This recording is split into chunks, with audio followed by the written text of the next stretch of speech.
Votre jardinerie Calencotte vous présente les bons conseils de Roland. Si les dipladénias gagnent en notoriété, eh bien les géraniums ont toujours la cote au balcon et à la terrasse. Et pourtant, ces deux plantes affichent bien des différences. Les géraniums, entendez par là les pélargoniums, ont des feuilles lobées et des fleurs en grappe. Alors que les dipladénias, appelées aussi mandevilla, ont des feuilles ovales et des fleurs en forme de trompette. Les géraniums sont généralement des plantes compactes et buissonnantes, tandis que les dipladénias sont des végétaux qui développent de longues tiges volubiles pouvant être palissées.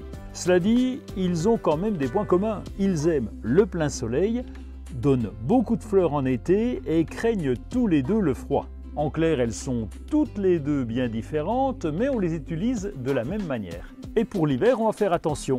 Les géraniums sont généralement gélifs à partir de 0 degré.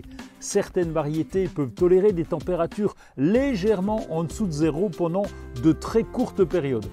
Mais une exposition prolongée en dessous de ce seuil va endommager ou faire mourir la plante. Les dipladénias sont originaires du Brésil et ils peuvent avoir des problèmes à partir de 5 degrés. Les températures en dessous de ce seuil endommagent à coup sûr les feuilles et les tiges.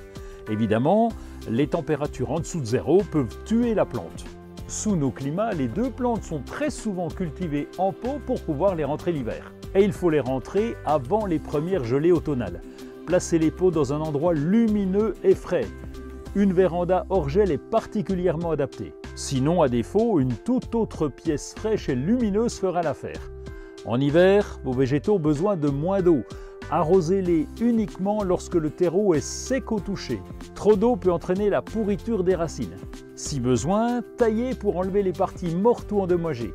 Et si vous ne pouvez pas rentrer ces végétaux à l'intérieur, bien couvrez-les avec un paillis épais ou un voile d'hivernage pour les isoler du froid. Dans les régions aux hivers rigoureux, dans tous les cas, vaut mieux les rentrer, sinon vous ne les reverrez pas. Les bons conseils de Roland vous ont été proposés par la jardinerie Calencotte, adhérente du premier réseau français de jardineries indépendantes.